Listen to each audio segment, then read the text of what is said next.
Август 2004. Рожден ден, какво е това? Нямам представа какво е това. Днес навършвам 22. Що е това любовта? Не мога да се радвам на живот с провали. Не искам да мълча, като ме питат: а ти успя ли?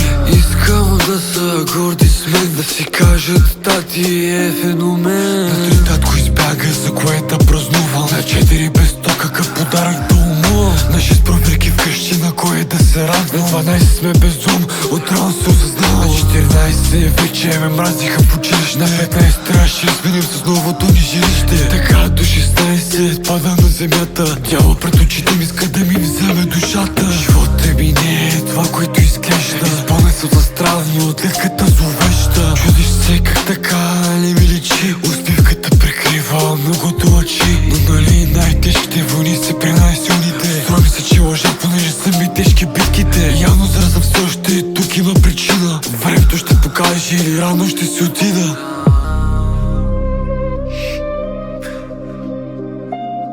Рожден ден, мрачен ден, уж такъв специален ден. Рожден ден, мрачен ден, уж такъв специален ден.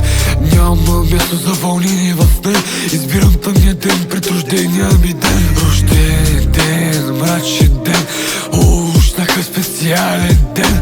Няма място за вълнение в мен. Избирам тъмния ден пред рождения ми ден. Какви картички да искам, какви подаръци да взимам. Вече за сълзи заспивам, реални емоции в музика изливам. 17 ме беше страх да излизам. Хората ме плашиха, от страх се свивам. През всичките години тайно се прикривам. Страха ми бушува, сълзите си скривам. 18 се мести в новия град. Далеч от всички, само аз и моя глад.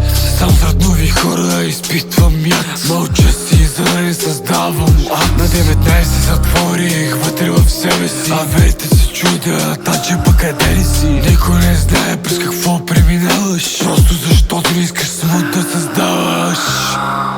На 20 години разбрах, че живота ще ми изцапа. Не бях подготвен и сега всяка рана ме цака. На 21 години заяви желание музика да правя. И сега какво? На 16 август, там на 22 аз още се давя. Сълзите не излизат, защото съм нахален. Описах ти част моя живот. Ако не успя да го усетиш, питай психолог. Пиша това и съм свръхемоционален. Сълзите не излизат, защото съм нахален. Описах ти част моя живот. Ако не успя да го усетиш, питай психолог. Пиша това и съм свръхемоционален. Сълзите не излизат, защото съм нахален. Описах ти част моя живот. Ако не успя да го усетиш, питай психолог.